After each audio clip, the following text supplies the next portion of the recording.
Hello students, today I am going to teach you the fourth poem of the Flamingo, A Thing of Beauty, written by John Keats.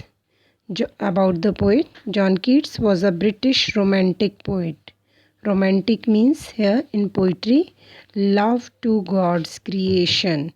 The poets usually write poems about river, mountains, trees, etc. So these are God's creation. So romantic means love to God's creation. Although trained to be a surgeon, Keats decided to devote himself wholly to poetry. By profession, he was a surgeon, but he was interested in literature, so he devoted himself to the poetry. अपने आप को poetry को समर्पित कर दिया. Keats secret his power to sway and delight the readers. Keats की poetry का secret था कि वो delight means make happy, readers को हैप्पी रखते थे. Lies primarily his gift in the perceiving the word, और ये सीक्रेट था कि वो वर्ड को बेसिकली एक गिफ्ट के रूप में देखते थे. परसीविंग मीन्स देखना, viewing the word, and living his moods and aspiration, और अपने मूड और aspiration in terms of language, और भाषा के आशाओं के हिसाब से जीते थे. The following is an extract from his poem Endymion, a poetic romance. Following poem, A Thing of Beauty, is an extract. This is not the complete poem. Actually, Keats' complete book was Endymion, a poetic romance. Endymion जो एक romance के बारे में लिखी गई थी. The poem is based on Greek legend. Poem एक Greek कथा पर आधारित है. In which Endymion, जिसमें Endymion एक ब्यूटीफुल यंग शेफर्ड, एक बहुत सुंदर यंग गडरिया था. गडरिया जैसे गायों को चराते हैं, ऐसे शीप्स को चराने वाले को शेफर्ड बोला जाता है. And poet who lived in Mount Latmos, ये शेफर्ड ही पोइट हैं और जो माउंट लेटमॉस में, लेटमॉस पहाड़ी पर रहते थे. Had a vision of Cynthia. Cynthia is the goddess, moon goddess. तो उन्होंने, पोइट ने या फिर आप यंग शेफर्ड ने, सिंथिया जो गॉडेस मून को देख लिया. The enchanted youth resolve to seek her. ये जो यूथ था, यंग था, he was so impressed by the beauty of goddess Cynthia कि उसने उसको पाने की इच्छा जाहिर की. And so wandered away through the forest and down under the सी. और वो जंगलों में उस चांदनी को ढूंढने निकला, और समुद्र के नीचे भी हर एक क्रिएशन में उसने चांदनी को ढूंढने की कोशिश की, गॉडेस सिंथिया को ढूंढने की कोशिश की. So here is the poem. A thing of beauty is a joy for ever. A thing of beauty is a joy for ever, pass into nothingness, but will keep a बोवर quite for us, and a sheep full of sweet dreams and health and quiet breathing. एक सुंदर चीज़ जो होती है, that is Joy for ever. वो हमेशा, for ever means always, हमेशा के लिए आनंद देने वाली होती है. पास इनटू नथिंगनेस, उसकी सुंदरता कभी भी फीकी नहीं पड़ती, कभी भी ख़त्म नहीं होती. But will keep a bower quiet for us. लेकिन bower means a pleasant place in the shade under a tree. Group of trees के नीचे जो शेड होती है उसको बोअर बोला जाता है. तो अ बोअर क्वाइट फॉर अस, ये जो पेड़ों के नीचे जाकर हमें शांति या फिर शेड का जो आश्रय मिलता है. जब बहुत गर्मी होती है तो पेड़ की छाया बहुत कंफर्टेबल होती है. And a sleep full of sweet dreams, और नींद अच्छे सपनों वाली. एंड हेल्थ, स्वास्थ्य. एंड क्वाइट ब्रीदिंग, और अच्छे से सांस लेकर सोना. Quiet breathing means if we are uncomfortable, हमें कफ है, कोल्ड है, तो रात को हमारी नींद डिस्टर्ब होती है, तो हम स्वीट ड्रीम्स नहीं ले सकते.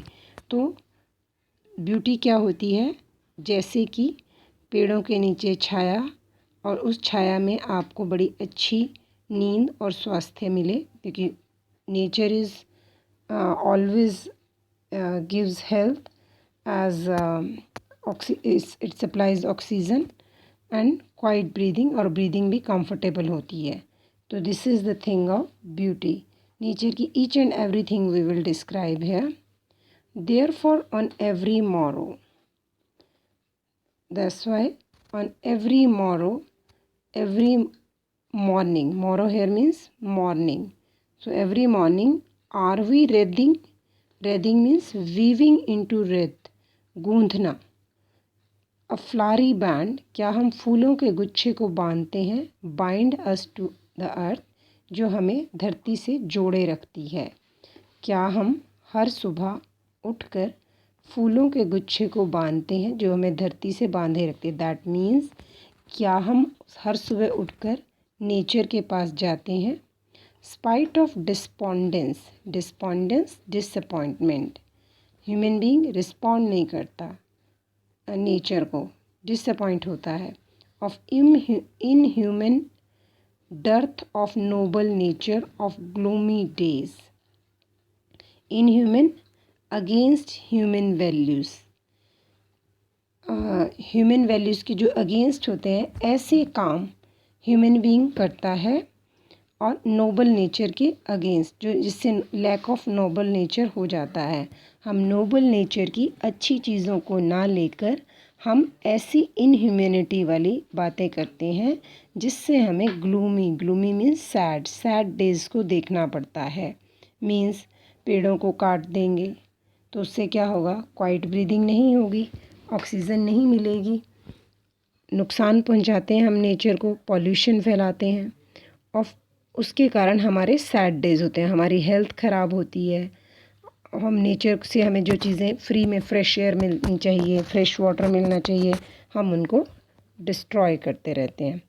Of all the unhealthy and over darkened ways, और उसका इफ़ेक्ट क्या होता है, we are not healthy then, हम अनहेल्दी हो जाते हैं. एंड ओवर डार्कन्ड वेज, और हमारे जो इविल डेज़ शुरू हो जाते हैं डार्क, क्योंकि हेल्थ अच्छी नहीं होगी, नेचर को हमने डिस्टर्ब किया है, तो डार्कन्ड वेज, इविल डेज़, गंदे दिन शुरू हो जाते हैं. मेड फॉर आवर सर्चिंग, और हम सर्च करना शुरू करते हैं. फिर हम क्या करते हैं, डॉक्टर्स के पास जाएंगे, दवाइयाँ खाएंगे, बट नेचर तो हमें पहले से ही हेल्थ दे रही है अगर हम प्रॉपर ऑक्सीजन में वॉक करेंगे etcetera. Yes, in spite of all, इन सब चीज़ों के बावजूद, some shape of beauty moves away the pall from our dark spirits.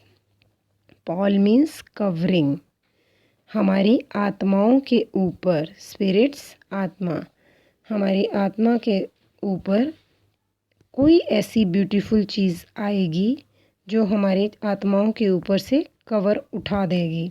होता क्या है, जब हमारी हेल्थ अच्छी नहीं होती तो हम कहते हैं कि डिप्रेशन में चले गए, डॉक्टर के पास जाते रहते हैं, हमें किसी बात से खुशी नहीं होती, तो हमारे ऊपर से कोई ऐसी ब्यूटीफुल चीज़ आएगी जो हमारी आत्माओं से सैडनेस का कवर उठा देगी. और वो ब्यूटीफुल चीज़ क्या होगी, such the sun the moon. वो ब्यूटीफुल चीज़ कुछ भी हो सकती है, सूर्य हो सकता है, मून हो सकता है, ट्रीज़ ओल्ड एंड यंग, छोटे बड़े ट्रीज़ हो सकते हैं, प्लांट भी हो सकता है. स्प्राउटिंग अ शेडी बून, स्प्राउटिंग प्रोड्यूसिंग उत्पन्न करना, अ शेडी बून जो हमारे को छाया देगी, हमारे लिए बून वरदान बन जाएगी. फॉर सिंपल शीप, ये कुछ भी हो सकता है, भेड़ भी हो सकती है. Such are daffodils, daffodils are the flowers, कोई भी फ्लावर भी हो सकता है. With the green world they live in, जिस ग्रीन वर्ड में वो रहते हैं, जिस ग्रीन वर्ड में हम रहते हैं वहाँ की कोई भी चीज़ हो सकती है, फूल, पत्ते, कोई भी एनिमल. क्लियर रिल्स होता है झरने, साफ झरने भी हो सकते हैं. पता नहीं हमें क्या चीज़ अच्छी लगे और हमें खुशी मिले और हमारी हेल्थ उससे इम्प्रूव हो जाए. Gainst the hot season, just a minute, one liner, that for themselves a cooling covert, ये अपने आप में ही एक शेल्टर बन जाएगा। Cooling covered shelter of bushes, covered shelter of bushes, झाड़ियों। Gain is the hottest season, गर्मी के सीज़न में सबसे ज़्यादा कंफर्ट क्या होता है, हमें पेड़ के नीचे छाया मिल जाए या कोई ठंडा झरना मिल जाए, तो ये सबसे बड़ा गेन होता है, लाभ होता है। In the mid forest brake, अगर हमें फॉरेस्ट में, जंगल में कहीं पेड़ की छाया मिल जाए, जहाँ पर हमें आश्रय मिल जाए, तो सबसे ज़्यादा फ़ायदा सिर्फ हमें गर्मी में उसी का होता है। Rich with the sprinkling of fair, rich means grand, शानदार, स्प्रिंकलिंग स्कैटर्ड, बिखरे हुए, fair musk rose blooms, fair means beautiful, beautiful musk rose, wild rose, जंगली गुलाब के फूल जब खिलते हैं।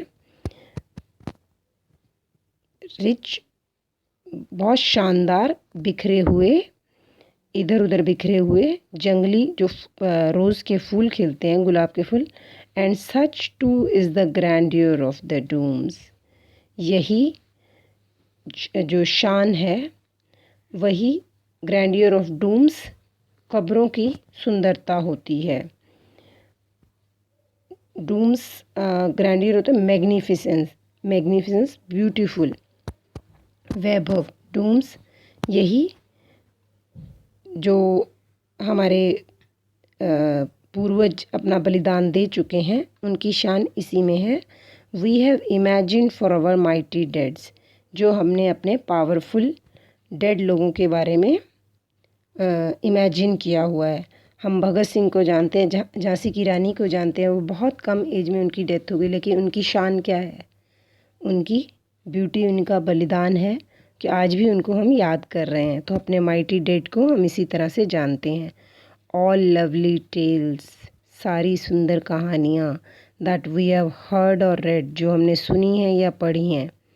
An endless fountain of immortal drink, अमृत का झरना गिर रहा है, कभी ना ख़त्म होने वाला। एंडलेस फाउंटेन, झरना, इमॉर्टल, अमरता का प्याला, पोरिंग अनटू अस, हमारे ऊपर छलक रहा है। From heaven's brink, heaven's brink at the edge of heaven, जैसे कप के बिल्कुल ऊपर तक हम पानी या चाय भर दें तो उससे नीचे छलकने लग जाते, इस तरह से स्वर्ग से हमारे लिए अमृत का प्याला छलक रहा है। मीन्स नेचर हमें अपना सब कुछ देना चाहती है, लेकिन हम ह्यूमन बीइंग्स उसको ले नहीं पा रहे। अगर हम नेचर की केयर करें तो ऑटोमेटिकली हमारी हेल्थ ठीक हो जाएगी। अगर हम लिविंग थिंग्स में रहेंगे तो ऑटोमेटिकली हम लोगों के बीच में हैप्पीनेस रहेगी। रिल्स स्मॉल स्ट्रीम्स, झरना जिसको बोला जाता है। Brake thick rose of ferns, list the things of beauty mentioned in the poem. Things of beauty, sun, moon, young and old trees, anything from the nature that can be the thing of beauty. But here in the poem described as daffodils, small streams, clear water, blooming musk rose. So whatsoever the things we have read, these are the things of beauty. So usually this question comes: sun, moon, trees old and young, sprouting shading boon, simple sheep, daffodils. That means anything which is from nature is the thing of beauty, but you have to mention minimum 7-8 things. List the things that cause suffering and pain. There are many things that cause us suffering and pain. Disappointment, the biggest source of suffering is disappointment. Another one is the lack of noble qualities, and unhealthy and evil ways also give birth to so many troubles and sufferings. जब हम अपने बुरे कामों से सफ़र करते हैं तो बहुत ज़्यादा प्रॉब्लम्स हो जाती हैं। दे डैम्पन आवर स्पिरिट्स, और कई बार हम चीज़ों को एक्सप्रेस नहीं करते और हमारी आत्मा पर बोझ हो जाता है। They act as a pall of sadness, तो हमारी ऑन आवर लाइव्स, तो हमारी आत्माओं पर वो उदासी का कवर छा जाता है, तो ये हमारी दुख दर्द का कारण बनते हैं। Third question, what does the line "therefore are we wreathing a flowery band to bind us to earth" suggest to you? Keats is a lover of beauty. He employs his senses to discover beauty. तो Keats को beauty बहुत पसंद है nature की. The link of man with nature is eternal. The things of beauty are like wreathing of beautiful flower.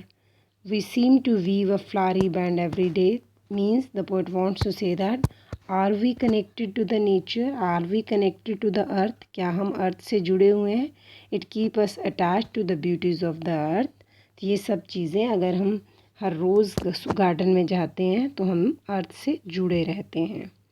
What makes human beings love life in spite of troubles and sufferings?